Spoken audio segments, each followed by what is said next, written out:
Bill Press, when did you first think about writing Buyer's Remorse, How Obama and the Democrats Let Progressives Down? Hi, Brian. I couldn't give you the date, but it was while I was sitting in the White House briefing room and maybe for the 15th or 20th time. I was just so frustrated by hearing President Obama, a man I voted for twice, and glad I did, but announcing measures or making arguments or taking moves that I thought betrayed the promise that he had made to progressives and did not represent what I think a progressive president ought to be doing. And I thought somebody ought to tell that story. And then I remembered that the president said on more than one occasion, "Hold me accountable. Hold me accountable." So I think it's fair to, as we near the end of his presidency, to hold him accountable. How long ago would that have been, just roughly? About a year and a half. You became an intern in Bernie Sanders' office in 2010 at your age. Right. Why? That's a long story. I'm not sure we have time for that story. But first of all, during that time, I just got to say, Bernie and I never talked about Barack Obama or any disappointment in Barack Obama. I'm not sure where you're going. I just want to make that clear. The reason I did is because I had applied for I was a member of the White House press corps. So I had a standing White House pass, went to the briefings every day, and I got a lot out of that for my own program because I knew what was going on at the White House. So I could ask questions. So I thought I could expand that opportunity by getting a press credential at the United States Capitol. I applied for a press credential at the United States Capitol, and I was told I had to appear before the full Senate Reporters Accreditation Committee because there were questions about whether or not I qualified. And I was told that because I gave my opinion, actually first I was turned down because I gave my opinion on my show. I'm a talk show host, of course I give my opinion. And I pointed out there were others on the press corps already who were, I thought, then should be disqualified. So they gave me a hearing in front of the full accreditation committee. The vote was 12-1 against me. Al Jazeera voted against me. Fox News voted against me. I had one vote. It was from C-SPAN, I'm proud to say. Is that right? That's right. And so at that point, somebody told me that they had heard, they suggested, I forget now who it was, that I should apply for an intern position. And so I called Michael Briggs, Senator Sanders' press secretary. He's now the campaign secretary, and said I might want to talk to him about that. We talked. He suggested it to the senator. I went over, met with the senator, and he hired me as his intern. And so I had more access. It was sort of just a way of getting back at the Senate credentialing committee and the reporters there. I had more access than they did with my intern pass. So are you still an intern? No, I did it for a year. What did you learn? How well did you know Bernie Sanders when you were an intern? I didn't at all, actually. I had lunch with him once, which is kind of another long story. I'm a radio talk show host, progressive talk shows. And we've had a lot of trouble with stations dropping progressive radio, not enough stations in the country running progressive or willing to take on progressive radio as part of their programming. And we thought that the FCC, the Federal Communications Commission, ought to put some pressure on stations to have a variety of voices and a variety of opinions. So there were just a couple of senators who were willing to take that on. Debbie Stabenow was one. Byron Dorgan from North Dakota was one, and Bernie Sanders was the other. So I met him with another group of radio talk show hosts, and that was the only way I knew him. And then I got a call from his office saying the senator wanted to have lunch with me, and so I came over.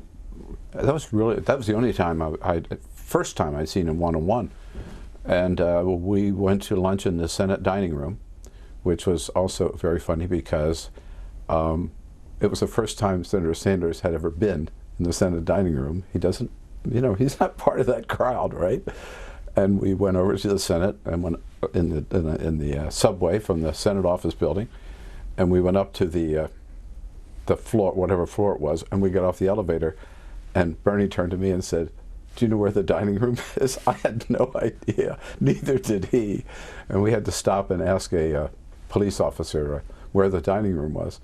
And then we walked in the dining room, and the maitre d' in charge of the Senate dining room did not recognize Senator Sanders because he'd never seen him before. So, kind of the reason probably more than you wanted to know. No, the reason I ask you that, because as you know, there's a bit of a controversy over the fact that on the back of the book, there's a.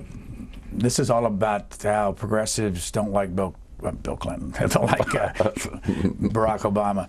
Bill Press makes the case why long after taking the oath of office, the next president of the United States must keep rallying the people who elected him or her on behalf of progressive causes. That is the only way real change will happen. Read this book. And they've asked, you know, I think I saw you were watching television, and then one of the Sunday shows asked Bernie Sanders if that means he doesn't like Barack Obama. So anyway, why did he endorse your book? He, the question was asked on Meet the Press. The question was asked on This Week with George Stephanopoulos. The question was asked by Anderson Cooper in the CNN town hall, one of the CNN town halls at any rate. And Bernie's been asked that question many times. He said, first of all, the blurb is totally harmless. The blurb does not endorse the book.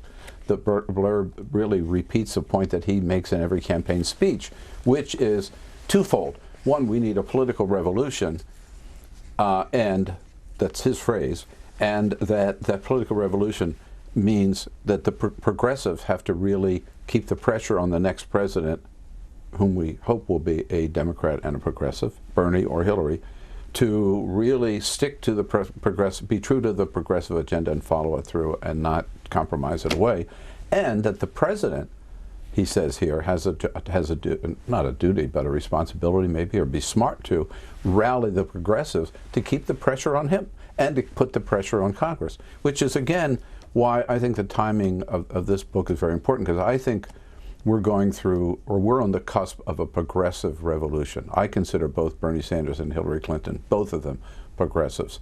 One of them is going to be the next president, I believe.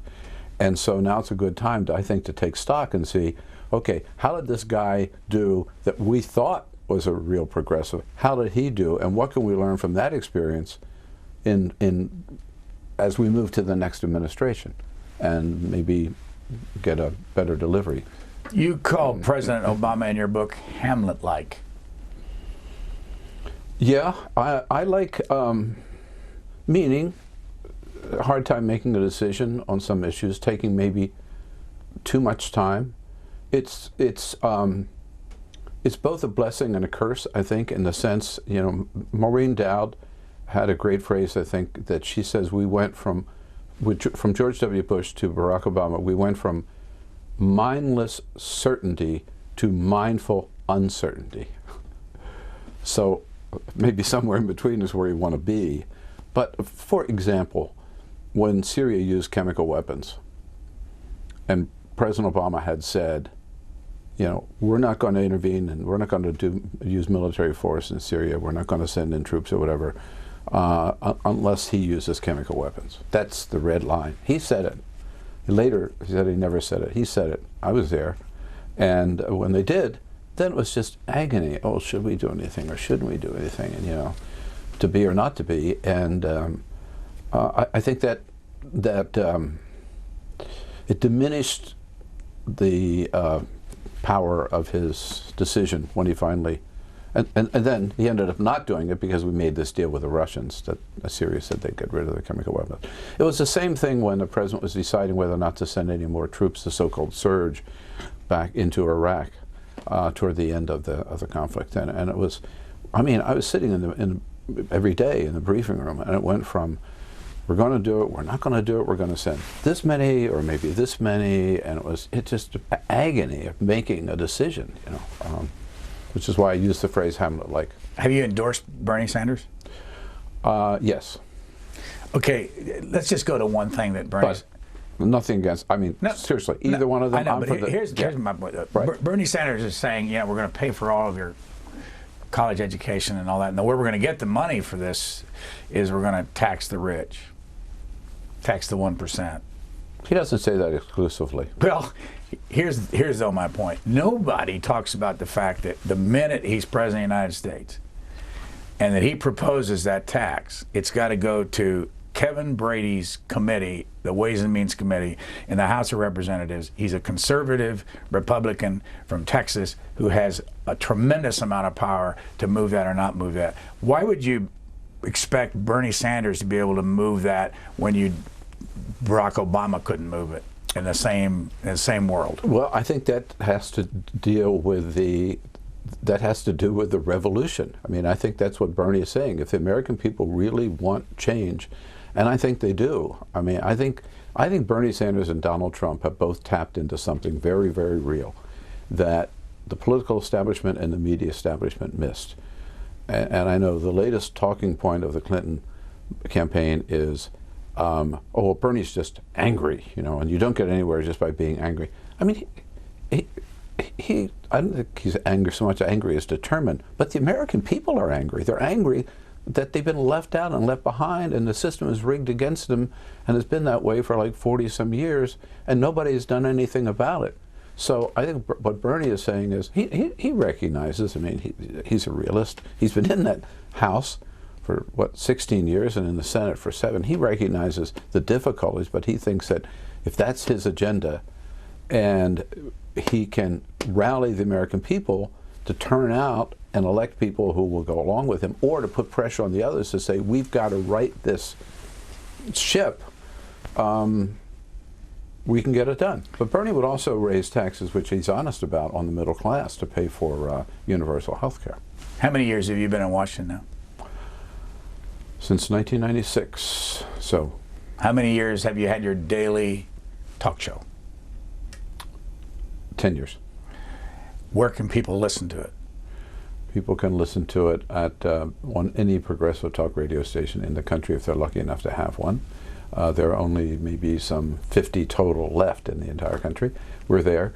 They can listen to it online, BillPressShow.com. It's easy, BillPressShow.com. And we stream the show every day. And then with our podcast, they can tune in. It's live 6 to 9 a.m. Thank you for asking. It's live 6 to 9 a.m. East Coast time. But people like on the West Coast, if they're not up that early, they can catch it later by just going to our BillPressShow.com, the podcast, and they can pick up just part of the show, one interview that they might want to listen to, or the whole 3 hours if they want. What else? And by the way, in the archives, they could go back. I mean, you could go back as long as we've been podcasting, so at least a couple of years, and listened. You could listen to July 13, 2015 if you wanted to, for whatever reason. You're older than Bernie Sanders? By 1 year. Why do you... Why would you ask that? Well, I'm going to ask it this way. The truth, the whole truth, and nothing but the truth. I'm going to ask it for this reason. Why do you get up at 4 o'clock in the morning to do a 6 a.m. show? Why do you stay up late at night till midnight to do CNN? A man at your point should be retired. I'll retire when you do. But why do you do it? What's the motivation? I love it. I love it. Look, I think I have the best job in the world in that, first of all, I've always, ever since high school, and I talk about that a little bit in the book, ever since being on the high school debate team, I've loved debating the issues and studying the issues and debating the issues and writing about them, or talking about them on the radio, or talking about them on TV. And my entire media career, which started in 1980, has been as a commentator. Never worked as a reporter, never worked as an anchor, didn't want to work as an anchor. I auditioned once as an anchor, and I realized just by the audition, I didn't want that job, because I just had to report the news. I wanted to talk about what it meant. How often do you go? And whether it was good or bad. So just to finish the thought, so I get to give my opinions, and I get paid for it. So I enjoy it. And when I stop having fun, when I stop enjoying it, I'll stop doing it. Write books, write a column in The Hill, give speeches around the country, do your talk show on television. Mm-hmm. Right. I'm CNN's newest and oldest contributor. Oldest, interesting. Well, I think so. Ed I'm not Nurse. sure, but Anyway, newest. let me go to some video. This okay. is a way for you to talk about what you think about Barack Obama and this book. We're going to go way back to August the 1st, 2007. Here is the president. Mm-hmm. I will provide our intelligence and law enforcement agencies with the tools they need to track and take out the terrorists without undermining our Constitution and our freedom. That means no more illegal wiretapping of American citizens. No more national security letters to spy on citizens who are not suspected of a crime. No more tracking citizens who do nothing more than protest a misguided war. No more ignoring the law when it is inconvenient. He was running kind of then. Look how young he looks. No gray hair. Anyway. Just amazing. Yeah, no gray hair, and just his whole, he just looks older today. I guess we all do. My reaction, promise made, promise broken. I think national security, the national security area is the one area where progressives had the highest hopes and had their hopes dashed the most, because almost everything the president mentioned there, he either failed to do or did just the opposite. The fact is, on these issues, there is not, there's like no difference between George W. Bush, Dick Cheney, and Barack Obama. And we expected that was the one area where, and he promised, there it is, that this is the one area where he would stop these practices with the NSA, with spying on Americans, with going after whistleblowers or going after journalists and protecting our privacy. You know, he didn't do it. And as I talked and mentioned in the book, he was, as a senator, one of the most outspoken critics of the NSA. He and Ron Wyden, Senator Ron Wyden from Oregon, were the two who really introduced legislation, gave speeches on the Senate floor. We have to rein in our intelligence agencies. We can't have this massive spying on American citizens. The first time Senator Ron Wyden went to see his colleague and his buddy, President Barack Obama in the Oval Office, he was stunned to find out that the president, now as president, Barack Obama was on the exact opposite side of that, basically saying we have to let the NSA do their thing. It's the old needle in the haystack theory, which I think is bogus. If the haystack gets so big, you'll never find the needle. And so President Obama has allowed the NSA to expand their eavesdropping on American citizens. Every single phone call made, domestic and foreign, much more than George W. Bush did, allowed them to spy also on the on our emails, still massing all this data and storing all this data somewhere. Either the phone companies have it or the government has it. So, you know, it's on, and which, as I say, just I promise. Plus, I know maybe we'll talk about this too, but in terms of as journalist, you know, this administration went after the New York Times, went after Fox News, went after Associated Press, actually tapped the phones of Associated Press reporters who are doing nothing than doing their job, you know, and it's just outrageous. Susan Page from USA Today, very well-respected journalist here in Washington, said this is, for the media, this is the most dangerous administration ever. Here is March 4th, 2008, still running for president. We're going to have the doctors and the nurses and the members of Congress and patient advocates, and I'll have the insurance and the drug companies at the table. They just won't be able to buy every chair. And I want input, and we're going to have to make some compromises. But here's the thing. We're going to do all these negotiations on C-SPAN. So the American people will be able to watch these negotiations. Openness, transparency. You will hold me accountable. We'll hold Congress accountable. That's how we're going to get welfare reform, healthcare reform passed. Hold me accountable. I just did in the book. Why did you wait so long? I guess it just took time to build and build and build. I couldn't really answer that, but I mean, I didn't deliberately say I'm going to wait until year number 8 or anything. But by the way, that hold me accountable. Notice, I talk in the book about that promise. These negotiations are going to be held on C-SPAN. They were not. They were held behind closed doors. And there were many cases where, in fact, I think the insurance companies and the pharmaceutical companies did buy every chair at the table. Look, Obamacare is his signature legislative achievement. It is one of the good things that he's done. It just doesn't go far enough. And what it really ends up is, again, as close to universal health care as we've ever had. But there are still 30 million Americans who do not have health insurance, and according to the Office of Management Budget, may never have health insurance under this plan. The pharmaceutical companies, we still cannot negotiate with them for Medicare to get lower cost of drugs. We still cannot import drugs from Canada legally. The insurance companies, this is their big payday. Every single American under this act is required to buy insurance from a private insurance company. There's no other product. We don't have to buy a car, you know, we don't have to buy a house, you don't have to buy socks or underwear. I mean, you have to buy health insurance. Let me quote from your book. Talking about a man named Billy Tauzin. Yes. Was a Democrat and a congressman, then became a Republican and a congressman, and then headed up Big Pharma. The same man Barack Obama had once personally excoriated as the epitome of everything that's wrong with Washington. He did what?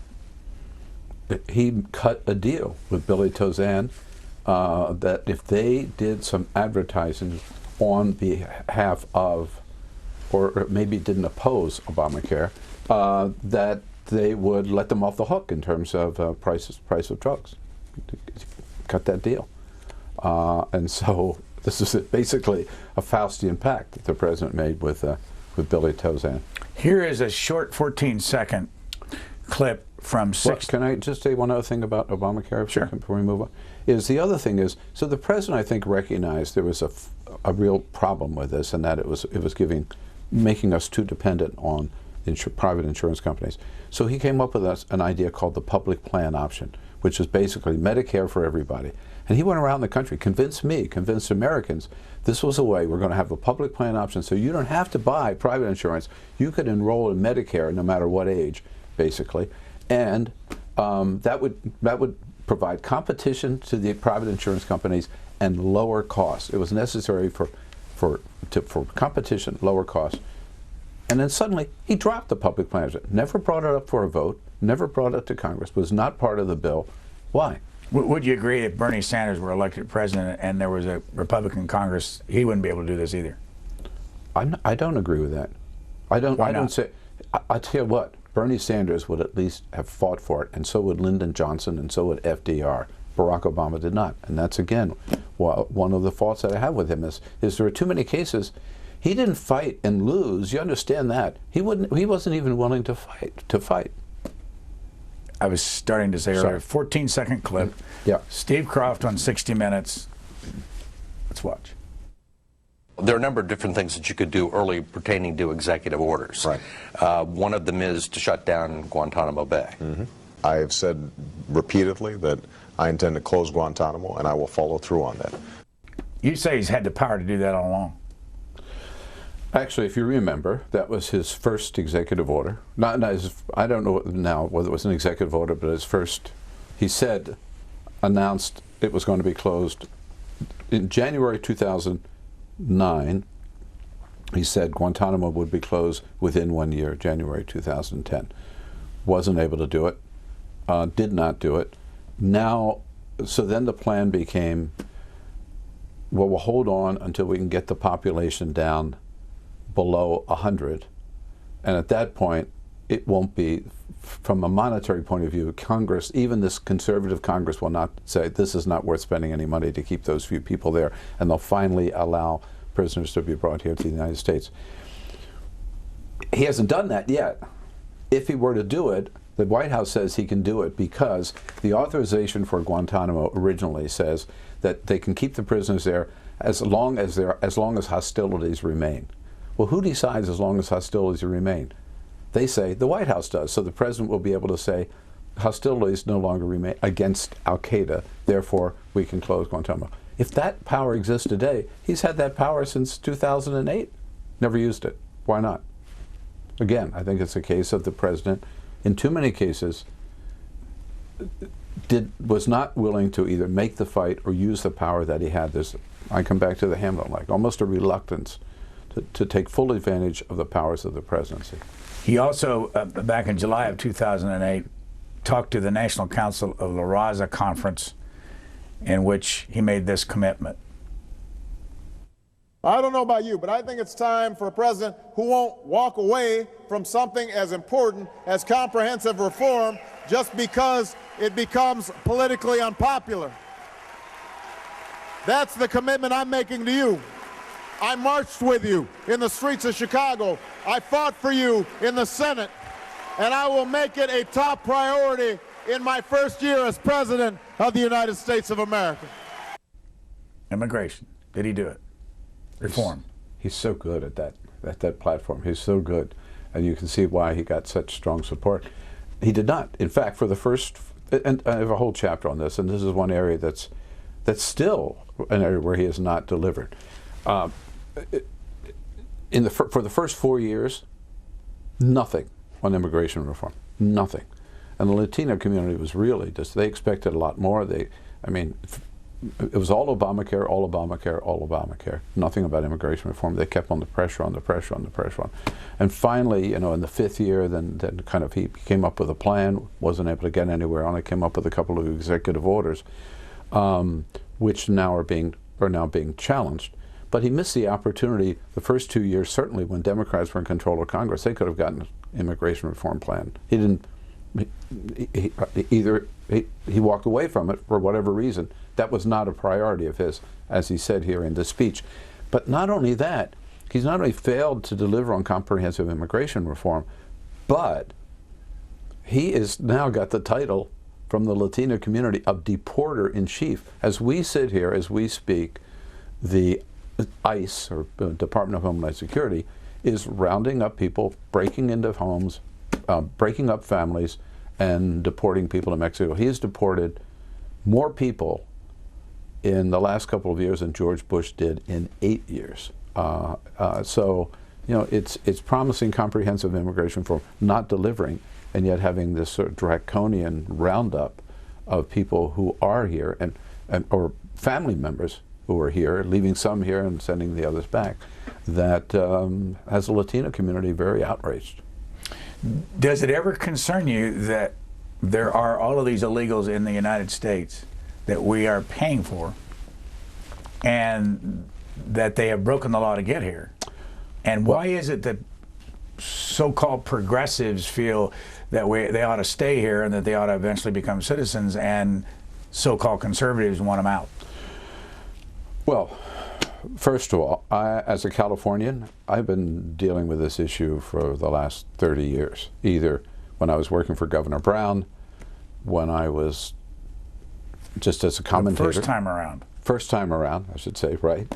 When I was working in the media in Los Angeles, Southern California, very familiar with this problem. When I was Democratic state chair, this was an issue in of California, statewide politics.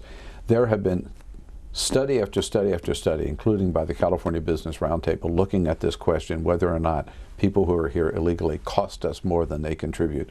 And every one of those studies, even by the business community, has shown the myth that we're paying more than we're getting. It is a myth that in terms of taxes, in terms of their contribution to society, they're making a positive contribution, just like immigrants who came before them.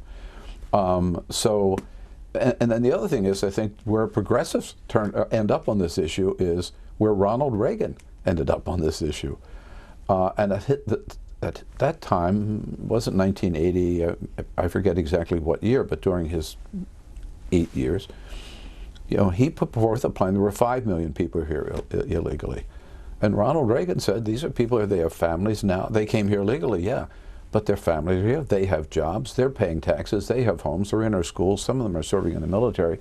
So President Reagan said, we just have to recognize they're here, and we're not going to get rid of them, and we shouldn't. And so he said, he called it amnesty. Now, for him, it was 5 million. For President Obama, it's 11 million. I think the arguments are the same. You're not going to send them all back. Recognize they're helping build a better America, and have a path to citizenship for them. You point out in your book that the last 3 presidential elections, that the Republicans are getting less and less percentage of the vote from the Hispanic community. If the Hispanic community is so upset with Barack Obama, why did they vote almost overwhelmingly for him last time? The best thing, what the saving grace for Barack Obama and for Democrats on this issue is Republicans are worse. Democrats may be ignoring them, have ignored them in terms of making it a priority.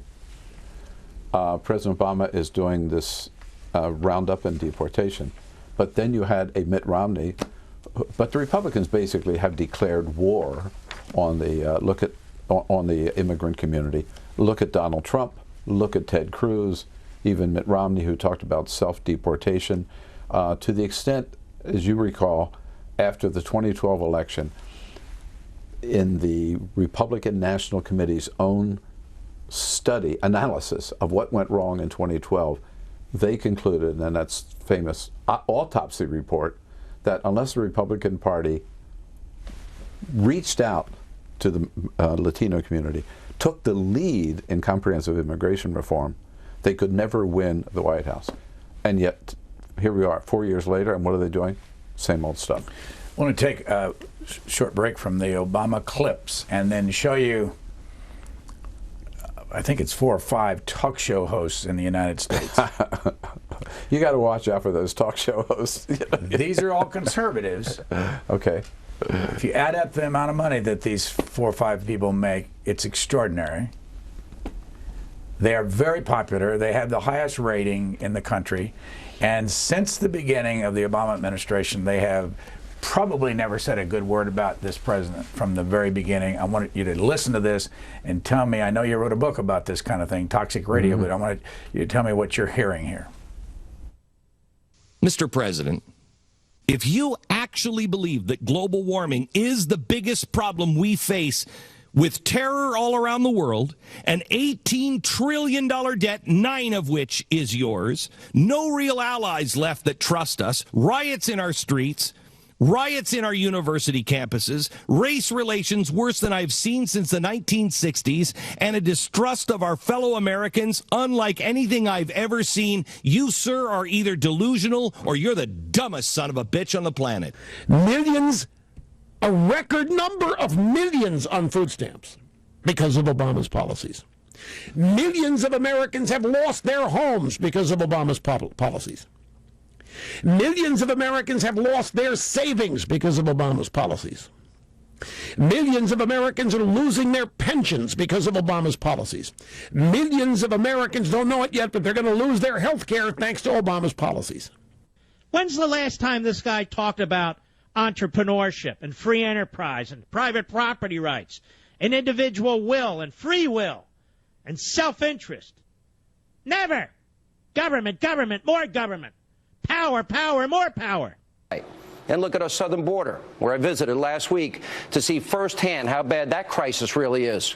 We're being invaded by illegals, not just coming from Central America, but from rogue states that are hell-bent on destroying our way of life. Yemen, Syria, Afghanistan, Pakistan. Mr. President, it's time for you to stand up. It's time for you to lead. Obama has declared war on America's traditional values and dominant culture. Need I spell it out for you? You want me to spell it out for you in plain English? I already did. We're in a civil war. It's not yet a shooting war, but we're in a civil war. This radical hooligan and Eric Holder and the women surrounding them, these hooligans who've seized power, have declared a war on America. They all have very high ratings. Mm-hmm. Why? But to your first question, what do I hear? Lies. And pretty, I think, disgusting disrespect for the President of the United States. You know, you won't find any words like that in this book. You won't find any words like that in a book that I wrote about George W. Bush, saying Bush must go in 2000 and 2004, yeah, I believe the it was. White House, if they were here, the White House sitting here right now, they'd say, yeah, this book may not have lies in it that you've written, but it certainly has twisted and turned everything against this president, just like they did. I think they'd have a hard time making that case. I think I'm the author of the book, so it's certainly a little biased, but there are 60 pages of notes in this book that back up everything, every statement I make. Nobody yet. The White House is not happy with the title of the book. They're not happy with the fact that I wrote the book. Nobody has challenged one fact that is in this book. I mean, I lay it out. I give President Obama credit for every good thing that he's done. Did you hear any credit at all in that videotape? None, right? But it was lies. I mean, Rush Limbaugh saying millions of Americans have lost their home. No, they haven't. Millions of Americans have lost their pensions. No, they haven't. Millions of Americans have lost their health insurance under President Obama. No, there are 18 million people who could never afford health insurance before who have it today, thanks to President Obama. No, these guys, I mean, this is just pure propaganda. What's frightening about it is, and that was the point of my book, Toxic Talk, is that there are millions of Americans who believe these jokers, just like there are millions of Americans who believe Donald Trump, that he can build a wall and Mexico is going to pay for it. As if that's going to solve the problem, as if Mexico would ever pay for it. So, but again, though, they're very successful. You got the top 4 in the country, and there are people that's their sole source of information. But go back. I want to go back to this book, though, where yeah, this president and his folks would say, we've been up against for 6 years or 5 years. We've been up against a Republican Congress that set out to say we want to make you a one-term president, and every time he wants to propose anything, they put up their hands and no way. That's certain. I recognize that. And when you just give up after that, I mean, you can't. You're just. And he speaks all the time. He talks about this all the time. No, you don't give up. I mean, why'd you get elected if you're going to give up? You're not going to fight the fight. No, that's certainly a factor. Look, no doubt about it, at least for the last 6 years, he's had a Congress that is dead set against getting anything done. So, a couple of points. One, why didn't he do more when he had Democratic control of the Congress? 2, why didn't he do more to keep Democrats in control of Congress? Members of Congress that I've talked to really feel that he let them down because he wasn't out on the campaign trail. He wasn't really backing them up, didn't have their back.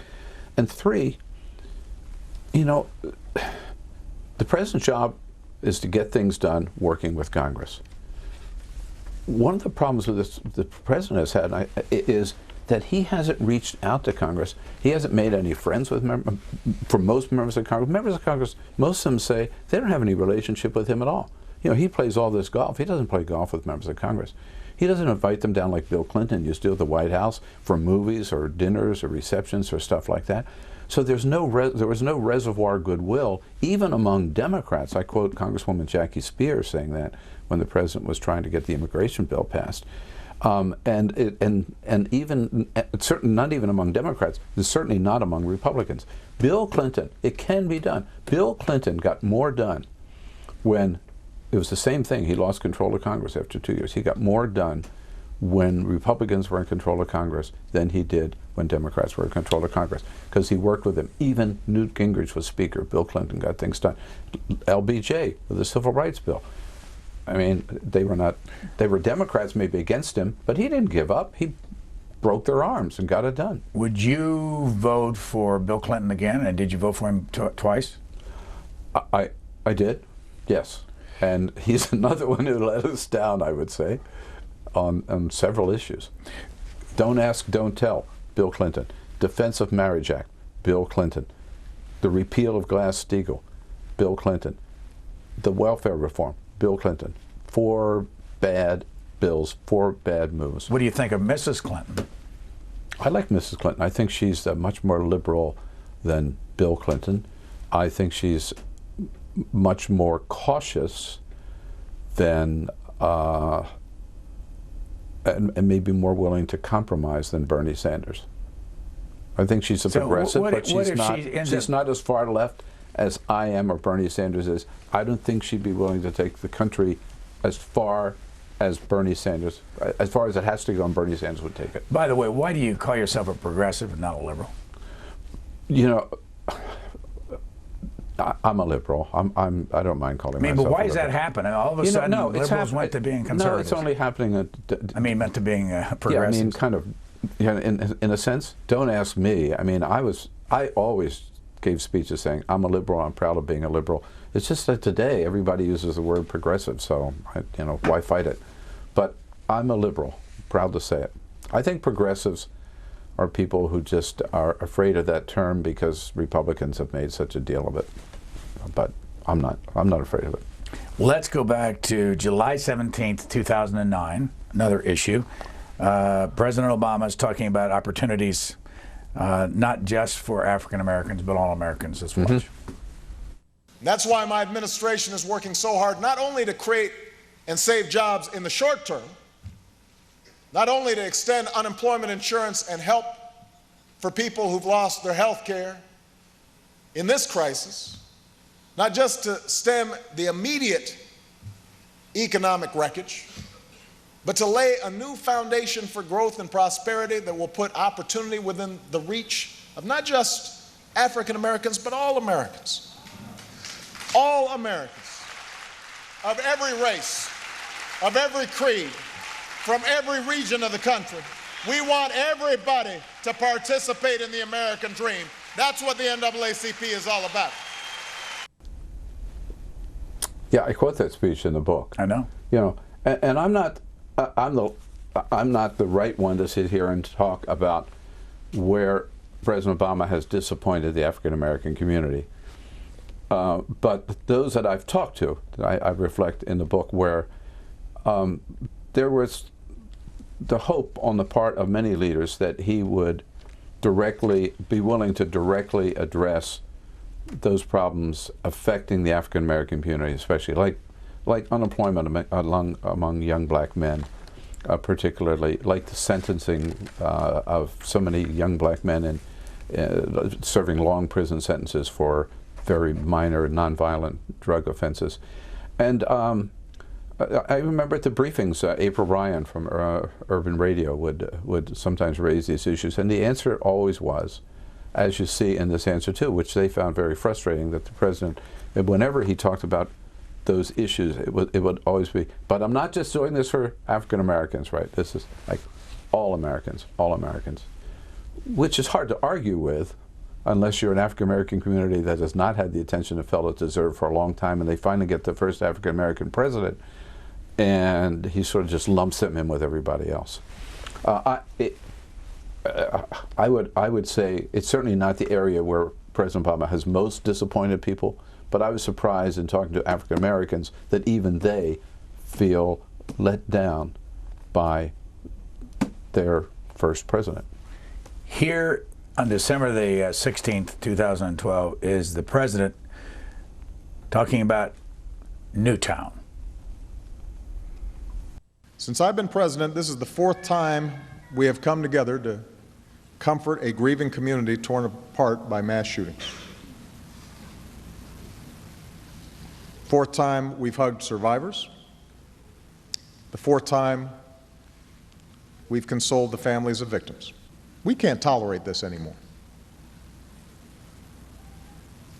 These tragedies must end. And to end them, we must change. I think the most moving speeches that President Obama has given as president are three. In Tucson, when Gabby Giffords was shot, this speech in Newtown, and those little angels lost their lives, mowed down in their first grade classroom, and in Charleston, South Carolina, in Mother Emanuel Church. And there's no more, for me, important issue than this easy access to guns in this country and the 30,000 people killed every year by gun violence. But what could he do about it? And I know that President Obama feels that too. And yet, here we are, just about the end of his presidency, and really nothing's been done. And again, in the first 2 years, the first 4 years, nothing about gun violence. And I'll just give you one example. I kept, as a reporter at the White House, I would raise the issue with then Robert Gibbs and then Jay Carney. What's the president doing about the ban on assault weapons?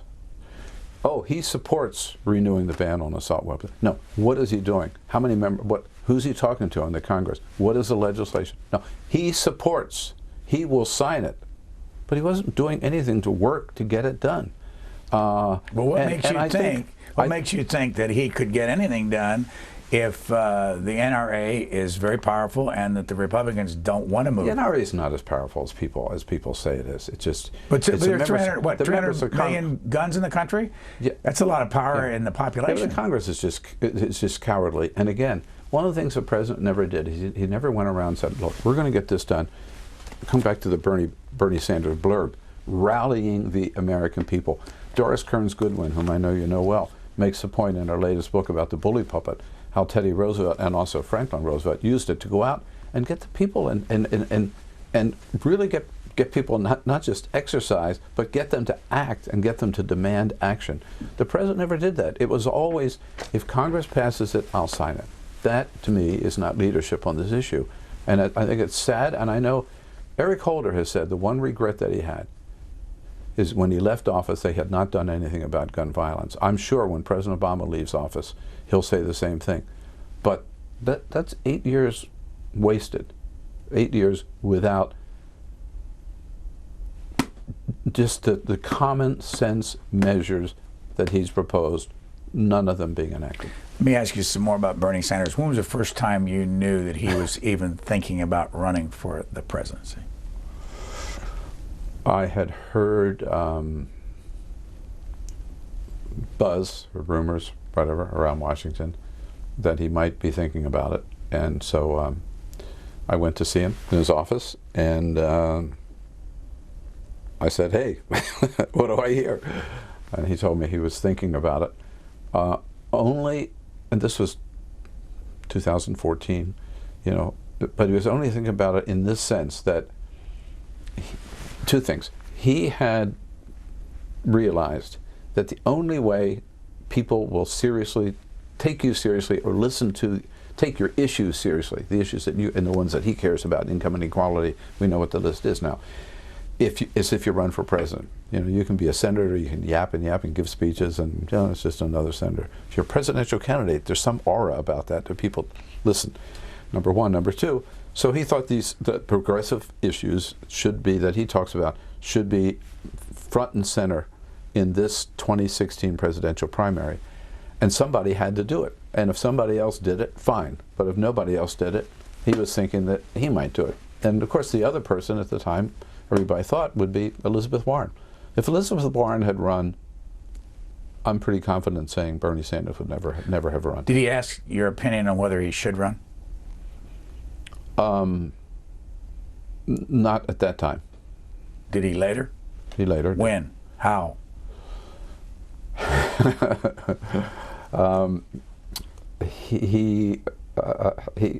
So at the first meeting, I said, if you're really serious, what you ought to do is you ought to get a group of people together who've been involved in presidential campaigns. And before that, I just said, if you do this,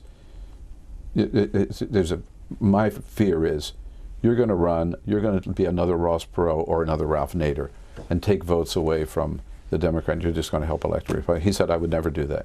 I would never do that. I would never do anything to help a Republican win the White House. I said, well, then if you're really serious about this, you ought to get a few people together and just let them know what you're thinking about and get their opinion and get some real solid advice about whether this is realistic or not or worth pursuing. And so he said to me, that's a good idea. Would you organize that? And I did. What happened then? Kicked it around at my house, and at that time people were saying, yeah, this is worth pursuing.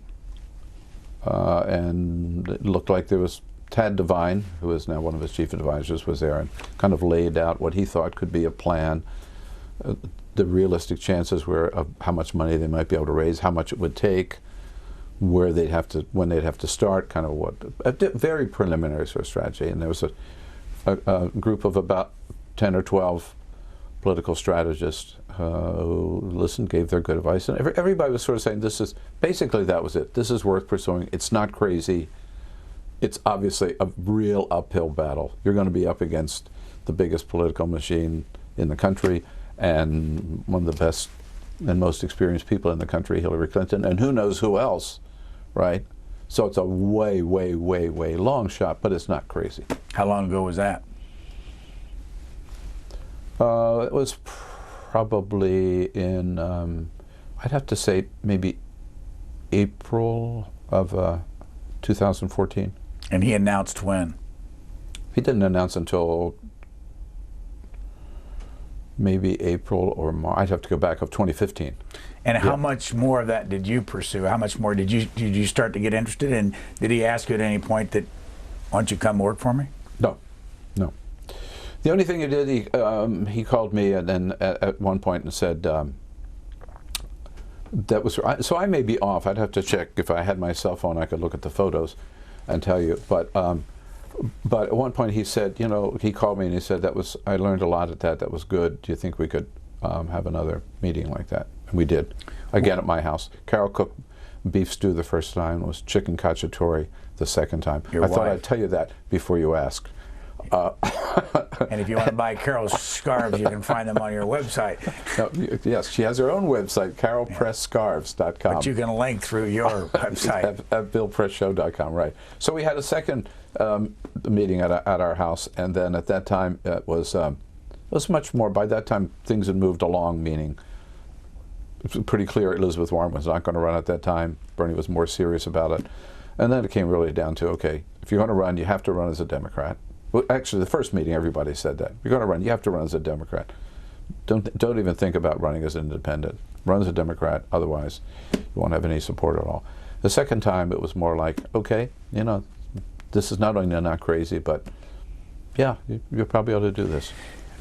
I suspect you wouldn't tell me who else and that was at November, as I believe, 2014, just to... I suspect you wouldn't tell me who else was at this dinner. Yeah. It was done off the record. Yeah. But I do want to ask you, that were there people at that dinner that now support Hillary Clinton? I don't know.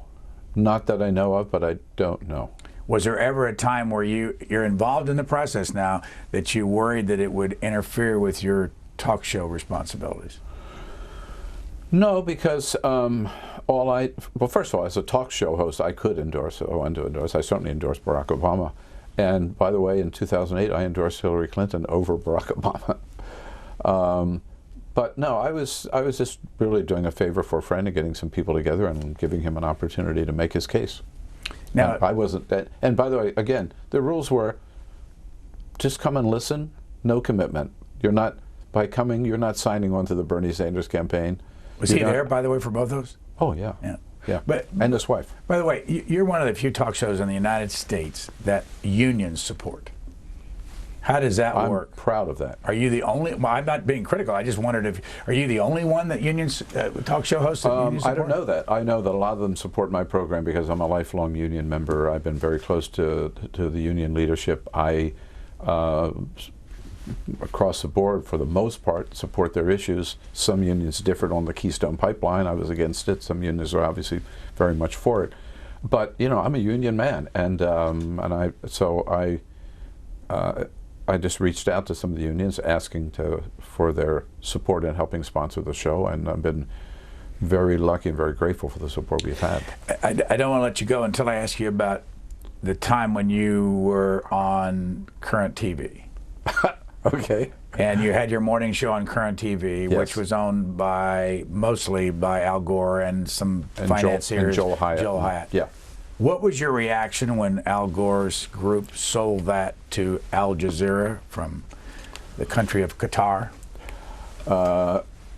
Number one, I felt that the rug had been pulled out from under us because we had been told by the former vice president and others that this was the serious effort to build the first progressive television network in this country, and we were in it for the long haul. And then I found out from a call from a friend of mine who said, "What's up with Al Jazeera?" We had never been told anything was in the works, never. And you know, I don't begrudge the vice president for making a lot of money. You know, God bless America. But I sort of felt betrayed that his interest was, again, nothing wrong with that. Saw an opportunity to make a lot of money, to sell out, make a lot of money. He did. To sell the company and make a lot of money. He did, and not pursue building this progressive network, which the country really does. But how much of the anger in the United States is built around the fact that he sold out to an oil country. I don't think there was that. I mean, that didn't make you mad? You say, you know, he's building this liberal progressive network that he ends up cashing out at $500 million but from an oil country. No, but didn't that maybe should have, but didn't. But what bothered me more was that we were. So then finally, there's a statement comes out from Al Gore and Joel Hyatt that we're selling to Al Jazeera, but they're just like us. We have the same goals, the same interests. Nothing's going to change. They're going to pursue the same agenda, to which I said, BS. No, it's not. I mean, this was going to be like RTV. This was a state-owned operation, and you know it's not going to be. No. Now, they put out a good newscast, but don't kid me that things didn't. What was your change. reaction when you heard they were shutting it down? I wasn't surprised. Why not? Because they never built an audience. They were just an asterisk, and they also it was a crazy, I thought, a business decision. They already had, this is really inside baseball, but they already had a Al Jazeera English channel, which is very good, which was covering the United States, and so this was just trying to separate the American audience and think that they could build a news audience that people are going to watch. And the other thing was, very quickly, I don't know how much time we have, is one of them told me at this time, because there was a transition period where we stayed on until Al Jazeera was ready to pick up, and during that time I met with a couple of the Al Jazeera people, and one of them told me that the problem with American television, people like C-SPAN or CNN or MSNBC, is that we were only appealing to 1% of the American people. Al Jazeera was going to appeal to 99% of the American people, at which point I bit my tongue. I really wanted to say, then you ought to change your damn name, because Americans are not going to tune in. Last quick question. You attend almost all of the White House press briefings. Mm-hmm. You are known as a liberal progressive. Has this president ever given you an interview? No. Have you asked? No. Why not? Because I kind of, for one thing, I recognize, I inquired about maybe the possibility, and I was discouraged from asking. And he gives very few interviews, and so I just decided I was not going to waste my time trying to do the impossible. I felt I have the access I need. I can ask a question at any press briefing. I'm satisfied with that for my needs. So I didn't pursue that. I can't hold that against him. The name of the book is Buyer's Remorse, subtitle How Obama and the Democrats Let Progressives Down. Our guest has been Bill Press. Thank you, Brian.